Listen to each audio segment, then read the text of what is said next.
What up, FIFA Tiers, and welcome to the FUT Tiers Podcast. I am Mersgoth, and I am joined by Brad and Luke. How are you both doing today? Doing pretty good.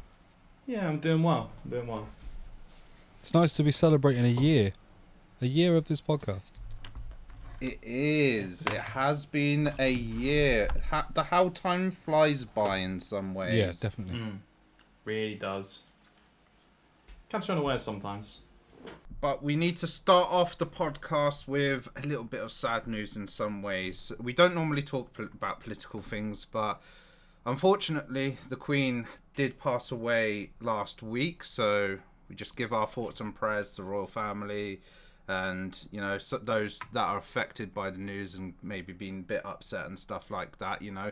If anyone ever wants to speak about anything, you know, if you've got anything on your mind, generally speaking, our DMs are always open. Yeah. We're happy to talk to you guys and stuff like that because sometimes things in life can get on top of people and, you know, it's good to always open up and talk to people in some ways. But yeah, Definitely. we always have our ears open if you ever need to talk to us.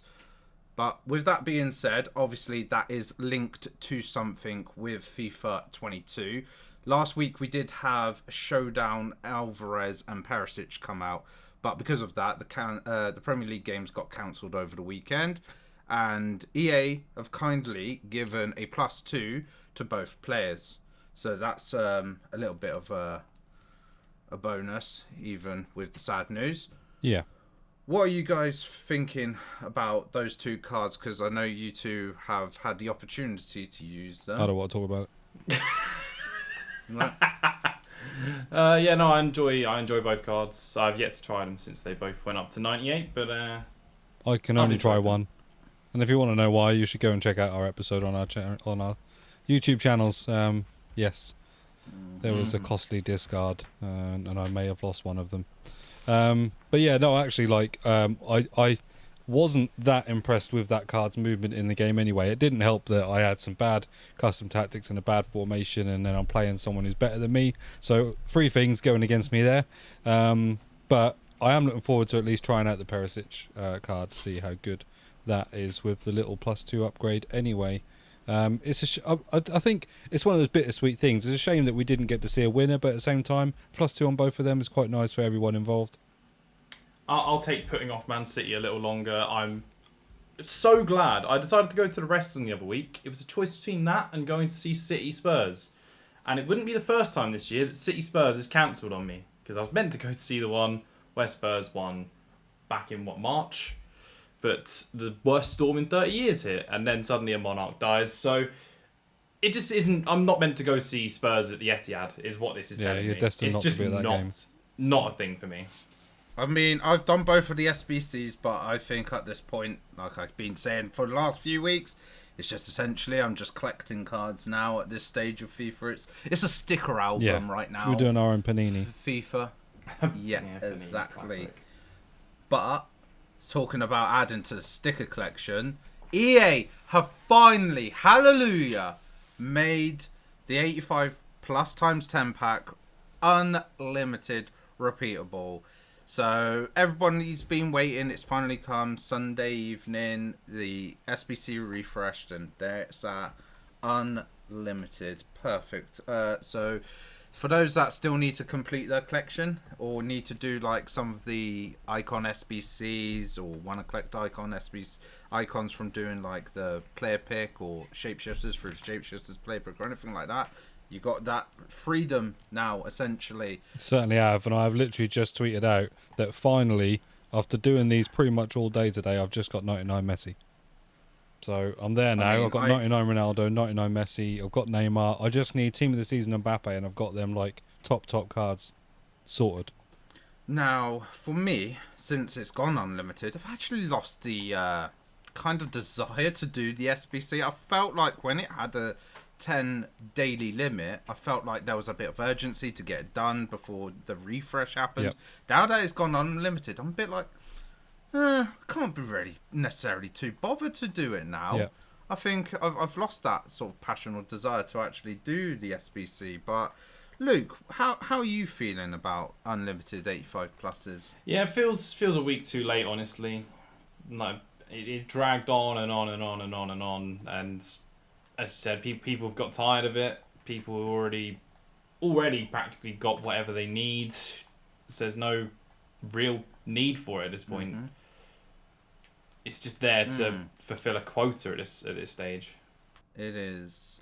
I mean, I would say, even with it being unlimited now and the extra like SBC players that they've released since like Friday, so we've got 3 new players. So we're like, they're not that tough to do. The requirements aren't that tough. Like I managed to do all 3. So Koulibaly, Sanchez and Richarlison, which are the 3 new players, and we'll talk about each of them individually in a second. I managed to do all of them basically like within 6 packs because the requirements weren't that hard. So it's like, oh, okay, I've done that basically. Great, yeah. Cheers.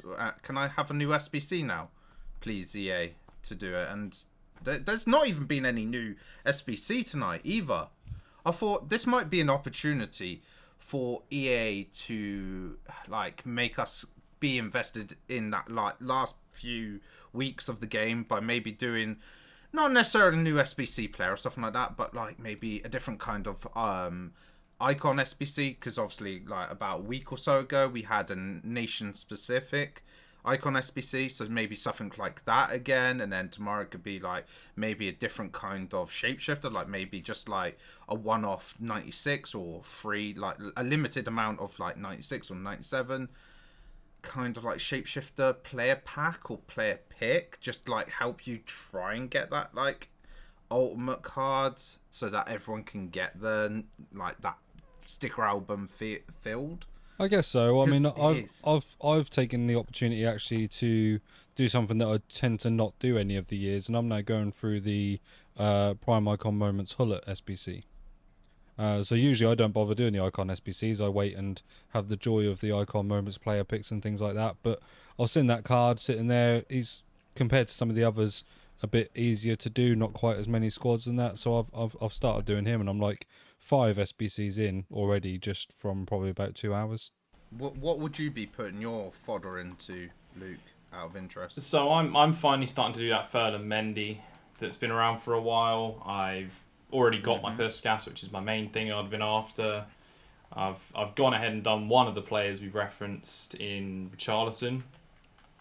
But the main thing I'm going for at the moment is the thing I care for most right now is the year in review player pick, because the stuff that, as we said, we can't get pretty much any other way.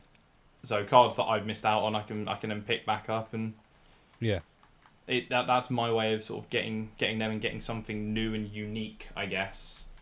That's what I think people should be doing. Is cards that you wouldn't be using otherwise. So you're like, oh, what can I do once a day?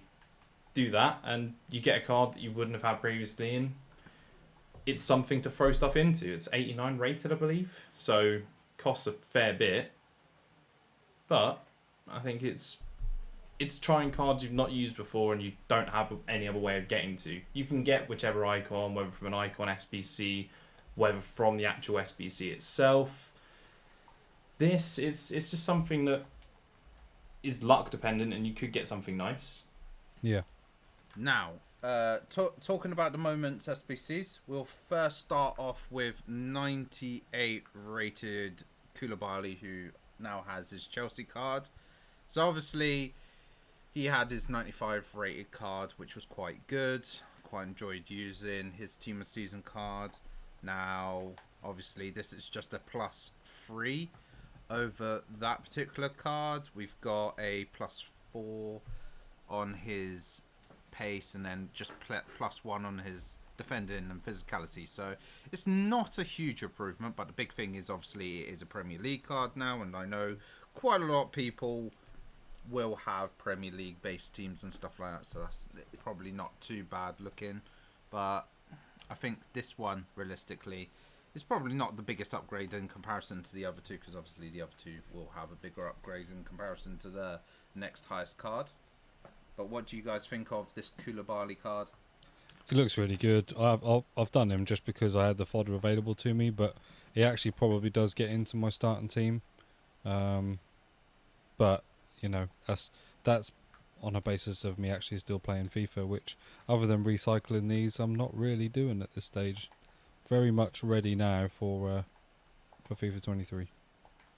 I mean, I've come up against this a couple times. It's an interesting card. It's not one I particularly plan on using, just because, as I say, I like being different. I like using some different cards rather than just being the sort of stereotypical one that just picks up this card and goes to the end. And I'll use this, and this. Now it's whatever I sort of feel like at the time, and that's just not something I'm too interested in personally. But we'll see. I'll probably do it with all the fodder that's going around. And then next up, we've got Alexis Sanchez with his Marseille card, 98 rated. Now, these are what I'm more hoping and expecting at this stage of FIFA, because Sanchez, before this, only had his 89 rated Champions League card. So this one has a bit more of a boost in comparison to some of the other sort of like moments cards that we have been seeing, or even other promos like Shapeshifters and Footies and stuff.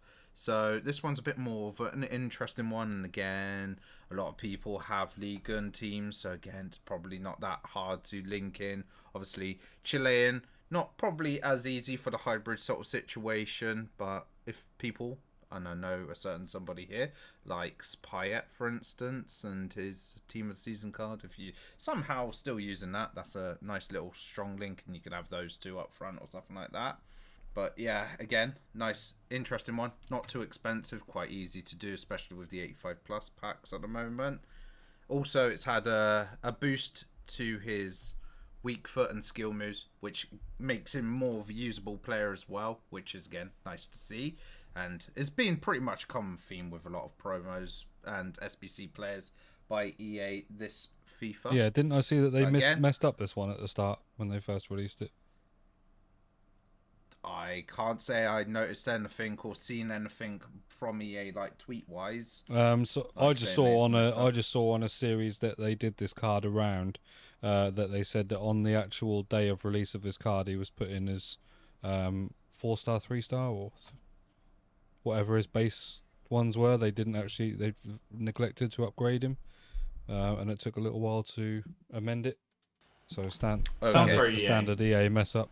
Yes, good old EA, and long will the mistakes continue going into FIFA 23, and even for the last few weeks of FIFA 22, they'll probably make mistakes. Almost count on it, can't you? What do you mean almost? You absolutely can. And the last of the moments players, and I know Luke will definitely have plenty to say about this one, which is moments Richarlison. So 2 Spurs players in the last 7 days for special cards. But again, this guy, I mean, he did have his 94 rated flashback card, so it's not quite a big one. But to be fair, looking at some of it, you got like +4 on the shooting, +3 physicality, 2 on the pace and stuff. So it's not too bad of an upgrade essentially. But let's go to Luke and see what he thinks about this card, because he got to use it. Did get to use it, and the card that it reminds me of is his Team of the Season card that he had back in, I'm going to say, FIFA 20. That card for me was an absolute monster, and this card is also a monster. Whether it's in the air, whether it's just shooting generally, he's tearing people apart for me, but that's pretty standard. With cards coming out now, you expect them to destroy teams by themselves, and this one definitely does. I'm running out of words to describe players each time we come on this podcast, but it just... Demolish is probably the one I'm going to stick with. It's as quick as you'd expect it to be when you slap a finisher on it to just maximise the long shots. I think it's a little bit off an agility imbalance from 99 to get them back up. It's just almost unstoppable. He was even threatening in the air, which is something that I really do like in my forwards. That's why I like the Haaland so much that came out the other week. And Richarlison was bossing people about. Well, I'm not surprised, to be fair. I mean, his Showdown card, Showdown card that came out when Veghorst come out. I didn't quite mind that card, but it was missing just a little bit at that stage. And I think this card is basically that missing piece of the puzzle to complete the card and make it that proper OP card that just demolishes things. Because I'm very much somebody who likes the physical like striker. I don't quite like strikers that are easy to push off the ball, whereas in someone like Richarlison tends, even though he's only 5'11", which isn't exactly short, it's quite tall to be fair, it just offers that ability to keep hold of the ball when you've got a defender like sort of on your shoulder, so you can get that shot off essentially. So yeah, I can picture this card being good. But Brad, do you have any thoughts and opinions on this Richarlison card? He looks mental, and I'm looking forward. So I'm doing a video around him tomorrow. So I'm looking forward to getting to use him because, yeah, he looks like my sort of card. I would have liked the 5-star skill moves based on what he was doing in the game, against Forest. Yes. Yeah. Or midweek against Marseille, or... I didn't see that game, but I saw, like, obviously when he got half-inched for doing his little skill moves for no reason. So I would like to have seen it have 5-star skill moves, if not just for the bants. But, yeah, I think he's going to be a brilliant card. I mean, I don't use skill moves a whole deal, but I have used them more this year than ever. But yeah, when you see those 99s around those stats and knowing that he's always kind of been a bit of an OP card, despite like not sometimes having the best stats, he's always seemed to be nice in game in FIFA. So looking forward to seeing one that looks this ridiculous.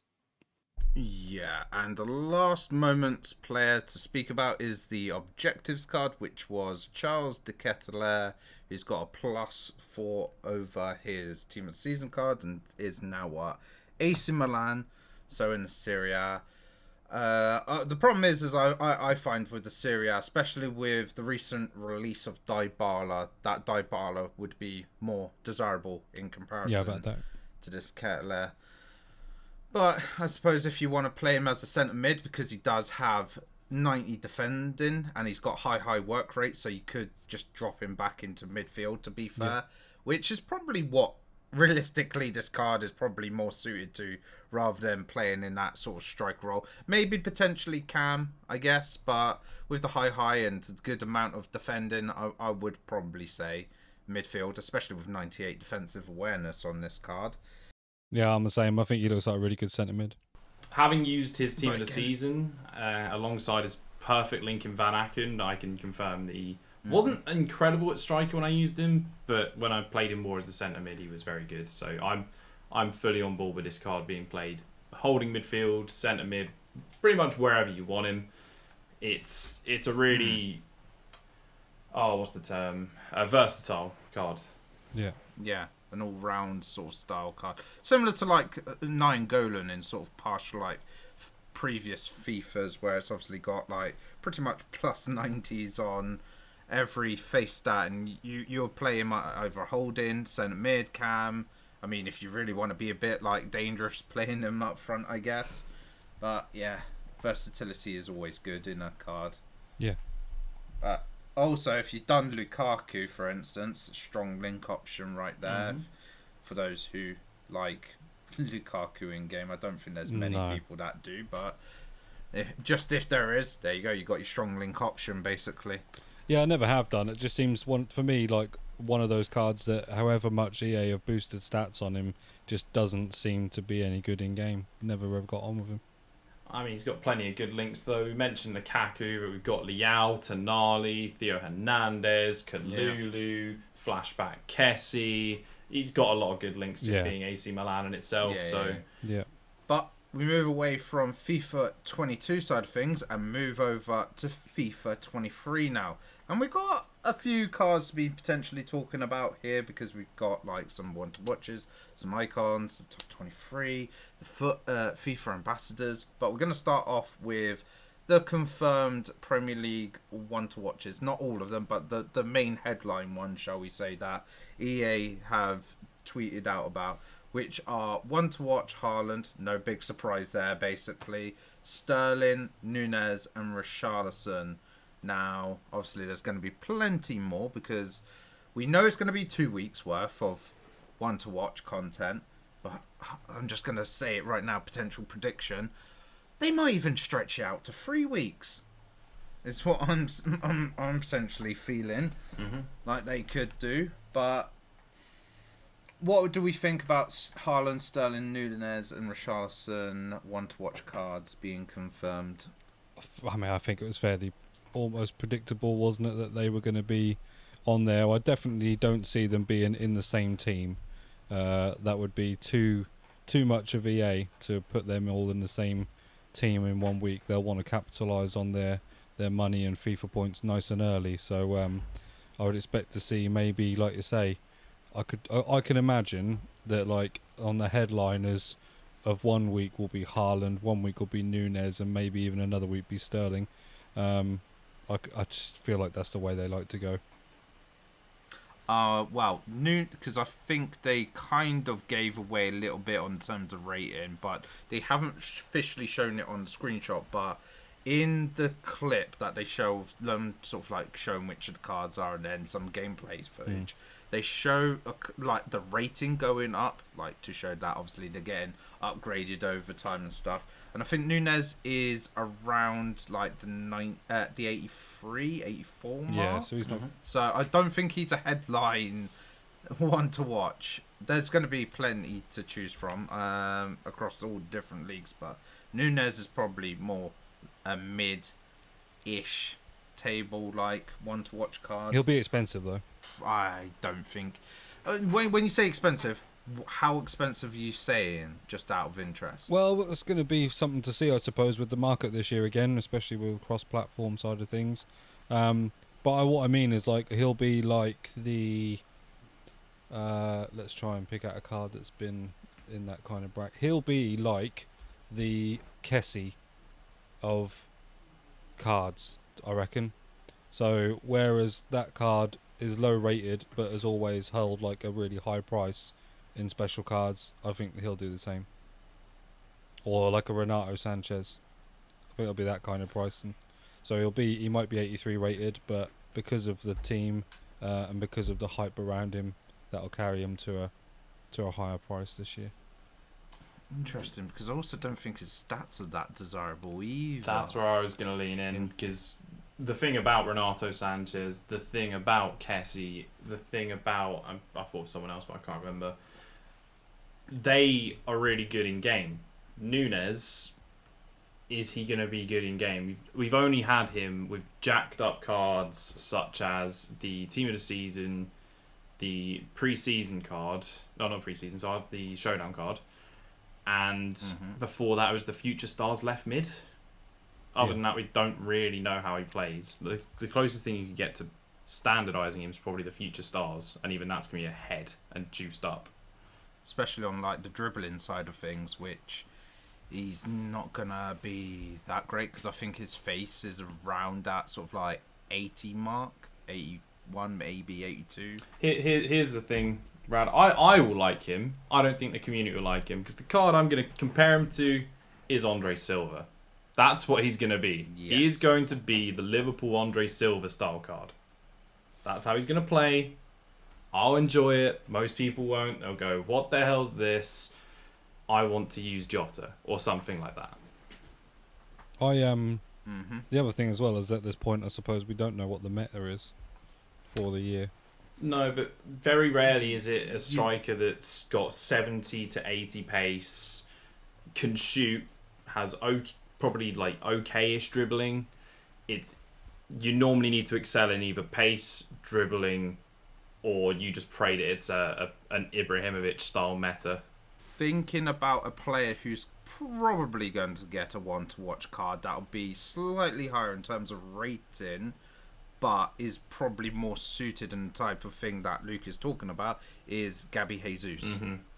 Like, he will be the one that the community as a Prem striker, one to watch card would probably be more leaning towards, and potentially maybe the Haaland. It is interesting he wasn't mentioned, to be fair, when they're going through the sort of new Prem signings. He's a fairly marquee one in his own right.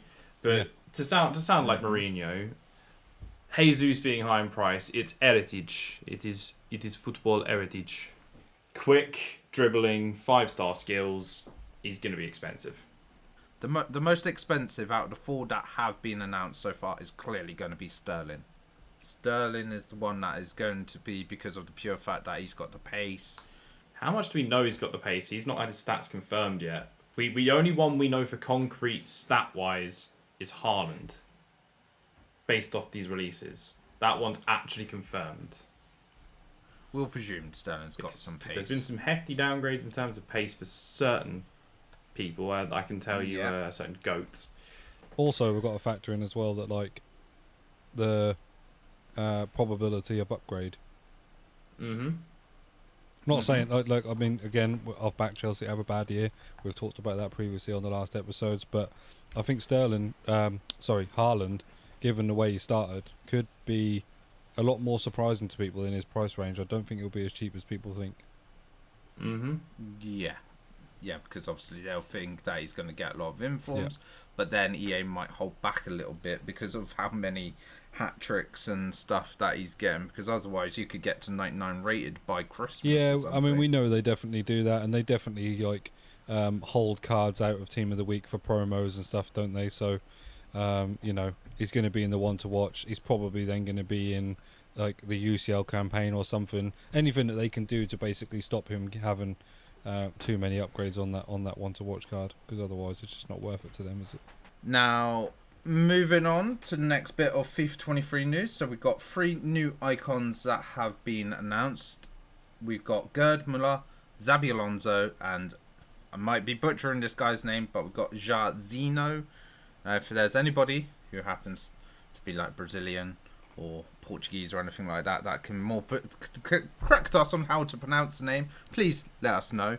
You know, I'm not the best at pronouncing names, shall I say, but that is my best guess when it is with his name. Now, Xabi Alonso is the most intriguing one, because I think a lot of people have been, for a few years now, been wanting a Xabi Alonso icon card. But, however, looking at his baby mid and prime icon cards, it's a little bit to be desired, shall we say. It's just EA, He's isn't it? not... Yeah. I mean, to be fair, he was never really renowned for his pace, but at the end of the day, the community pretty much decides a lot of these FIFA cards based on pace and along with the other stats, but pace does make a sort of big factor inside of things. And when you look at the start of the game, we're only going to have his base and mid icon, and then in January we'll get his prime, and his base has got 67 pace, mid has got 72, which to be fair at the start of FIFA isn't too bad, so it is going to be probably the most usable out of those cards, I would say, for a set period of time. But out of those 3 icons in particular, if you've had the opportunity to look at all 3 versions of the cards, is there any of them that you like the look of, you might want to own or try out or anything like that? I mean, my pack luck notoriously is absolutely abysmal. So you're going to get Xabi Alonso then? I don't even think I'll get an icon, because I haven't. Well, you do icon player picks quite a lot. Well, yeah, player picks, but by the time I got packs. to that point, everybody's got them anyway. Obviously, if I was getting to choose which one I want, I think I'll probably want Muller. I think he looks like a very tasty card. The 89 rated, like 89 pace, Base 90 one, shooted, 85 dribbling. As his base one actually just looks like it's not too bad a card. Have the skill moves and weak foot been released on these? Don't believe so. No. Okay, yeah, because it doesn't have it on foot bin. But yeah, the base card on that looks nice. And the mid, probably even better than the mid, to be fair. I mean, it's got a little less pace, but better shooting on the mid card, I suppose. But that would be the one I'd probably want out of the 3. But yeah, I definitely won't be getting an icon early in the game. It just doesn't happen. So what I normally end up doing at the start of FIFA is I try and go straight into icon trading. So Xabi Alonso looks like a prime candidate for icon trading. People trying to use him early for hype. I honestly, it seems like a card I would use at the start of FIFA. I settled for base Socrates a couple years ago when I was doing some icon trading. Held that for a little bit to have fun with using 5-star, 4-star, or a bit of whichever way around, 4-star, 5-star I think it is. As a sort of a nice fun card to use at the start of FIFA. Xabi Alonso, it's a card I used to like back when FIFA 12 was out. Used to use that all the time in seasons. Didn't get a chance to use as Team of the Year, even though it still had about 60 pace at the time. So these are fairly accurate. People just forget how slow he was. And they say, oh, they've massacred my boy. And then you look back through his cards down the years and he only really had 78 pace on his end of an era card. That's telling when someone has 78 pace on an end of an era card, but they've massacred my boy. Oh no. Maybe that's what his moment's going to be. Who knows? But considering that end of an era card would have been probably out in June. Yeah, they're not going to exactly release a 78 pace Xabi Alonso and go, hey, it's all fine, guys. Remember him? He was like quick. No, he wasn't. Take the rose tinted glasses off and just sit down. Exactly. That's the problem. Looking at these ones, Muller looks solid, not spectacular. Yeah. Definitely usable in the right hands, and I would normally class myself as the right hands for that kind of striker. And Jairzinho, I've had a quick look. He's basically a slightly better version of Garrincha.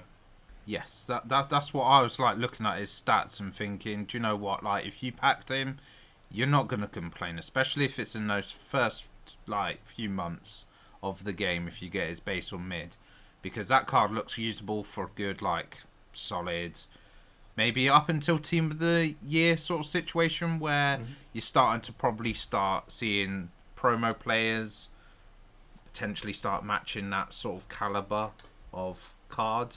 But for those maybe 4 months of the game, he's easily going to be on top of that, unless obviously one of the high-rated gold cards happen to get an inform or a promo player themselves on that right-hand side. I think, you can't really complain too much about that one. Yeah, I mean, if we're looking at, and we can probably start to talk about the top 23 cards, looking at the Jairzinho card, I'm looking at probably the base, maybe the mid you could compare to Mo Salah's standard card. Now, I don't know what his weak foot's going to be. Salah's normally a 3-star weak foot, if I remember rightly. Yeah. Normally 4-star, 3-star. So Jairzinho's got just a little bit more pace, one more dribbling, same shooting, just a little bit more passing, same physical. It's going to be a very similar card to Mo Salah. So if Mo Salah starts getting special cards, that's when Jairzinho might not be as popular. But it's basically a similar card to standard Salah. And obviously with the position changes of players as well, obviously in game and potentially on their special cards as well, which is a thing that we have to wait and see what happens in FIFA 23 as well, because obviously with these whole position changes, you never know. Special cards might have a secondary position on them, kind of like a shapeshifter's. Well, it's going to be interesting, isn't it, that point, what they're going to do about shapeshifters now, when technically, is the shapeshifter still going to be there, but it's going to have to be so ridiculous because they're giving them 3 positions, some of them that they can play anyway. You're pretty much the only thing that's going to be a surprise is strikers at defence and defence at strikers. Whereas sometimes at the moment shapeshifters haven't even been that inventive. We've got Kante gone from CDM to Cam, Yeah, but then you've got Ramos going from centre back to striker as he's done before and stuff like that. Yeah. So let's not pretend that shapeshifters aren't doing that already. It's just going to be you cutting out the middleman with, say, Kante. And even then, you look at it, it's normally specific of, you must use, so I think Neymar's Cam and left wing or something. Yeah. So then you could use him at striker for a shapeshifter, and then that's an entirely new card because you can't convert him up. It would be true. Yeah. So actually, you might see less extreme shapeshifters because it's just subtly moving them to a more advanced position. Yeah, maybe that's how they go. It's going to be what is going to be interesting as well is let's take that particular card as well. So Neymar left wing and Cam, and then say he just happens to go and play 1 week at striker and gets an inform. Mm-hmm. Like, does that mean that inform then gets just a striker, or do they, because that's where he played that week, or are they going to make it so that'll get striker, cam, and left wing? Maybe Like, it gets rid of one of them. Maybe it makes them all. That would be interesting to see what they do. Yeah, 100%. But let's move over to the top 23 players, and I think we're going to focus on, rather than me listing all of them and the ratings and stuff, let's focus on a couple of them, the ones that have had some interesting changes to their cards. So let's start off with, I guess, the two players that are considered the GOATs of the game, Messi and Ronaldo. So they've both had a downgrade of their cards. So we'll start off with Messi, who's been downgraded to a 91 rated card, but he's had 4 pace knocked off of him, 3 shooting, and then 1 on his dribbling, passing, and physicality. So obviously I know a lot of people are going to be complaining, being like, oh no, they should still be like the highest rated players in the game and stuff. Messi did not have a great season last season, basically, for PSG. He is starting off like this season, not too badly and stuff like that, but let's face it, this season isn't really what he's going to be rated off. It's off of last season, and CR7, yes, Man United fans will say he had a fantastic season and carried Man United a fair bit, but again, he is getting on a bit, right? You can't always have them being superly high rated forever, right? They've got to at some point start becoming down in terms of ratings and the stats and stuff. But talking about CR7, he's been reduced down to a 90 rated, lost 6 pace, 4 on his passing, 3 on his dribbling, and 1 on his shooting. So, but obviously again, big, quite sort of like downgrade essentially. But what do you two think about like these downgrades that they've done to Messi and CR7? I think the biggest issue of Messi is not something you've mentioned. The biggest thing is they've downgraded him from having medium-low work rates to low work rates. So that is killer for Messi, in my opinion. He's not going to be making runs in behind. Balotelli. That is Balotelli specifically. So he is low attacking work rate, low defensive work rate. That's interesting. 4-star, 4-star. 4-star, 4-star is what he's had previously. But yeah, it's that drop could be significant. But that's something they probably will fix on like promo cards or informs potentially, I guess. You gotta hope so. Otherwise, it becomes fodder. Yeah, the only times I specifically remember, and I'm probably wrong on this, is when Adama Traore had his changed when he became a left back that time. That's when they normally change the work rates on significantly different cards. I don't know whether they do it on just informs or just special cards. It'll be interesting. That definitely, though, I think is going to be a major issue for anyone wanting to use Messi this year. Maybe not on informs, but definitely promo cards they have. I'm pretty sure even early on, like some of the like winter wild cards and stuff like that, I think we've seen a couple of changes. Not necessarily drastic. I think the drastic changes definitely came from about March onwards, I would say, for cards, especially like for like the skill moves and weak foot especially. But yeah, it'll be interesting to see how that goes.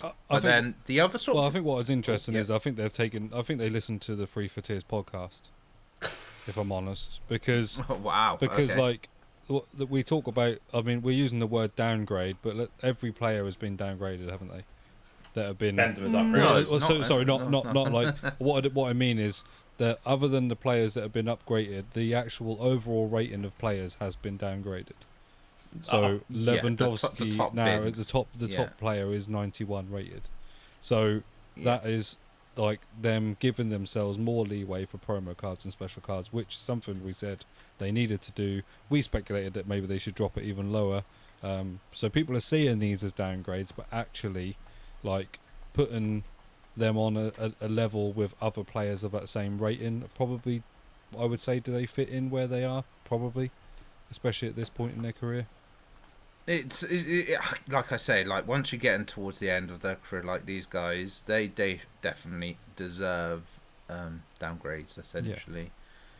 But I'll do one more player in particular with the downgrades, which is N'Golo Kante, who has had a reduction of 6 pace on his card. So he's potentially going to be less meta coming into FIFA 23. I think it's still a usable card, easily. Has he broke his toe or something? I mean, it's only 6. It's still in the 70s. Let's not make it sound like he's now in the 60s. Ironically, it's not like he's Alonso when he went from having about 60, 50, 60 to having 30. It's nothing like that. It's just... Oh, yeah, it's nothing drastic like that. But it certainly makes it a bit more of an interesting to see what happens with his price, because he was one of those sort of like few players that was over the sort of like 100k mark for the like early stages of the game, because pretty much gold cards got massacred with the market this year. So it'll be interesting to see if his price gets massacred or whether he still has a relatively respectable price on his card. Thinking about another actual downgrade, whilst sort of looking at, is Neymar as well. Actually, he's had a reduction of 4 on his pace, but his other stats aren't too bad. An 87 pace is still easily usable, and at the end of the day, he's 5-star, which it's going to help him with his price. The pace doesn't necessarily matter.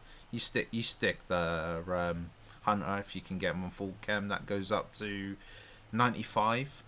With the new chem style changes, so it's not the end of the world with Neymar. But I think we'll go away from the downgrades and go on to the upgrades, and the man who is in the number 1 position, the man who definitely deserves it at the end of the day, Karim Benzema, who goes up to a 91 rated card. He gets a +4 on his pace. He gets a +2 on shooting, +2 on his passing, +1 on his physicality. He's still medium work rate though, which is for me a little bit of a bummer. But he does look good. For those that probably don't care so much about pace like Luke. What do you think of Benzema? I mean, as soon as a card pops up to 80 pace, it makes it look better. If that's at 79, people go, "Oh, it's terrible." That's the kind of thing that happens in FIFA a lot. You see that 8 and it makes it look infinitely better. It looks like something I'd use. I did enjoy him at the start of last FIFA, even before his flashback during signature signings. Mm-hmm. Even before that card, yes, I was enjoying Benzema a fair bit, and I'm sure I will again. That is it, really. What you said about like the community in some ways, right? You change it from a 7 to an 8. And suddenly it's like that first number. It's like, oh, this card is usable. It's like that on defenders. Mm-hmm. Like a defender with like 78, 79 pace, which isn't that bad, realistically, especially if they've got good defending stats at the end of the day. And suddenly you see somebody like Saint Just with his... what was it, 93 or something like that on his base card? Let me just double check that. I can verify quickly. I feel like it was like 91 or 90. I think it was 91. Yes, it was in the 90s, but it's people creaming over like that high number, but actually they've got lower defending, so actually that pace is very... Not good unless they have the defending to go with it. Oh yeah, we definitely found that out, didn't we, at the start of the year? Like before they did the post goalkeeper patch, it was clear that players with higher defending actually worked better in the game than those with just pace. Like they might be quick, but they've got to run back from being out of position, whereas your solid high defensive centre backs were just there in the right place and had that good amount of strength to shoulder anyone off anyway. So yeah, they were much more better at the start of the game. Obviously, as promos and stuff go on, then they start giving those high pace cards those defensive stats and things change. But yeah, definitely in the early on, they were far better. Yeah, and talking of St. Just in particular, I didn't even realise this, but he's gone to Sporting Lisbon, so you cannot use him in your starter Bundesliga teams. You can link him, however, to your Pedro Porro.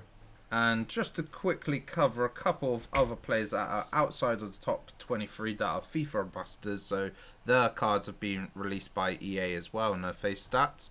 So the main ones to talk about here is Valverde and Bellingham are looking like they're going to be meta midfielders to have in your teams, and Alphonso Davies is going to be again a very decent looking left back. But the one that looks like this could be the proper meta, and this is the card that is probably actually could potentially be worth more than Neymar, is Vinicius Jr.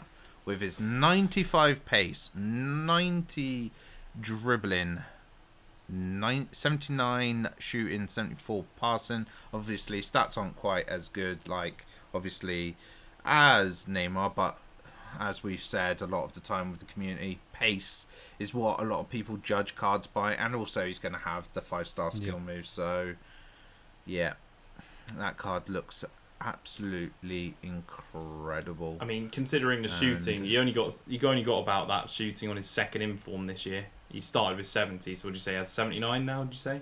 Was it 74? Yeah, 79 and 74 and passing. 74 passing. So it looks similar to his second inform that he had this year that was used so much.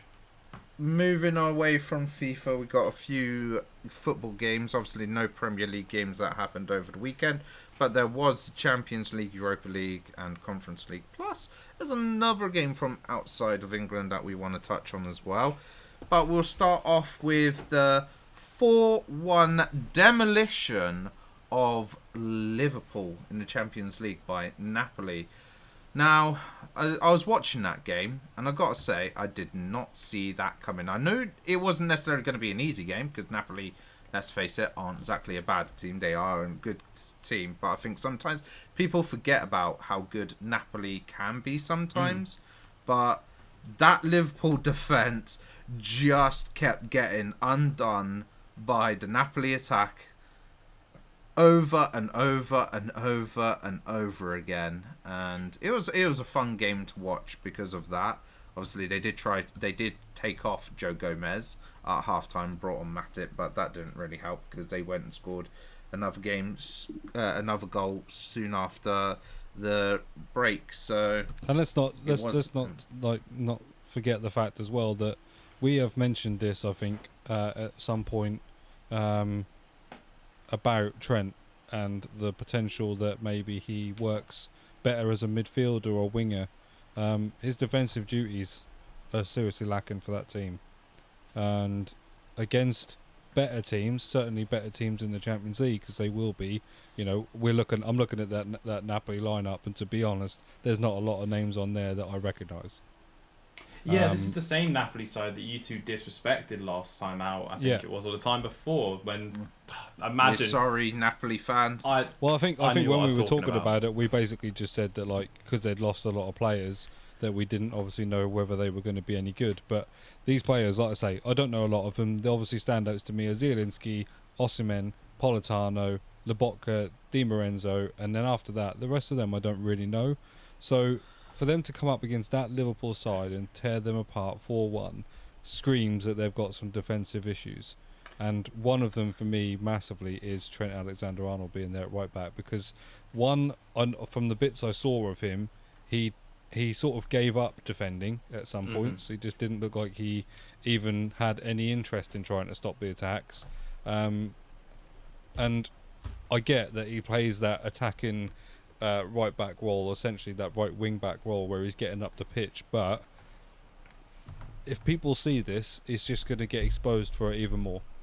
And certainly from other teams in the Premier League, he will get exposed by most of the wingers in the Premier League down that side, and unless he bucks up his ideas or his defensive awareness, that they're gonna concede more chances, not necessarily more goals, but they will concede way more chances on his side, unless they either fill in a right back or get on the training pitch with him.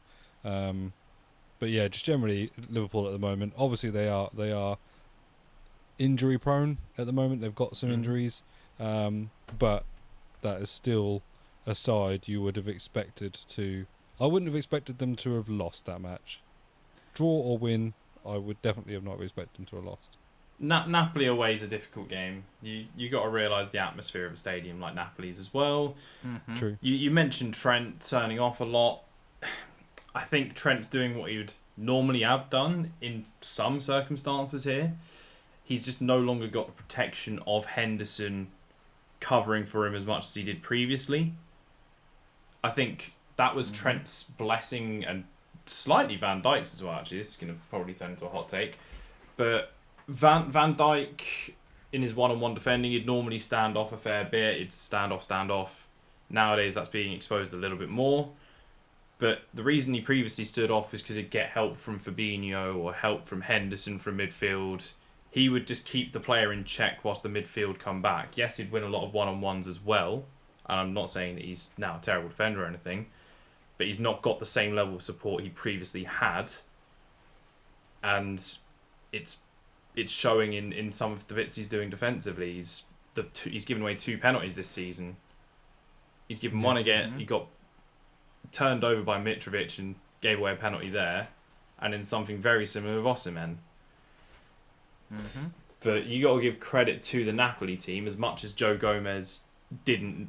I don't know if he thought he had all the time in the world or what it was, but it's almost like no one gave him a call to tell him man on or something throughout the entire first half, because there was 2 very sloppy losses of possession from him. I don't want to scapegoat Milner, but it's the midfield that's causing so much problem for Liverpool. If they fix their midfield issues, then their defence wouldn't be as frail. Gotta say, that Napoli midfielder, the Georgian one, Kavera something. Kvaratskhelia. Yeah. Yeah, that one. Obviously, come out of nowhere. Mm-hmm. Never heard of this guy before, but he I've heard that he's been having an exceptional season so far for Napoli, and in that game in particular, he was definitely bossing that midfield and playing some silky football. Mm-hmm. Looking at him, he's played 6 games, got 4 goals and 1 assist, which is pretty good so far this season. So he's definitely bursting, especially onto from the midfield. But let's move on to the next game. So we're going to go to the UEFA Europa League, and we're going to talk about Man United and Real Sociedad. Sociedad won that game 1-0, but there was a very controversial decision and a penalty that was given away. VAR. I think I didn't actually watch the game, but I've just seen and heard about it so badly, and the image that I've seen is so bad. How can that be deemed as a handball? Yep. Did somebody fail science at school and human anatomy? Did they not realise somebody's arms are up here, not down there? So what happened is it hit him on the leg and then the arm. And what that reminds me of is it reminds me of, and I don't know if it happened to Danny Rose in the Champions League, something similar, but I feel like I remember him doing a slide tackle and it grazed him on the arm and it got given a penalty. That's pre-rule change. Something that I can think of recently is the Tottenham West Ham game where the the penalty that was given and then rescinded because it's hit Cresswell in the face and then clearly on an outstretched arm. His arm's away from his body in a less natural position than what Martinez's was. Yeah. And if the one in the Premier League there, it hits him in the face and then strikes an outstretched hand, gets taken away, then how is this one being given? Because both of them were initially given as well. Both were on-field decision is penalty. One got rescinded, one didn't. And I don't know how the one that it flies up off of his leg to a more natural position is the one that's been given. Yeah. It's another situation of what we were talking about the previous week before, again, that unfortunately, and this is we were talking about VAR and the grey area, which is being missed or there being too much grey, which is given referees too much interpretation. That isn't grey. That is in the rule book now. From a leg onto an arm is no longer handball.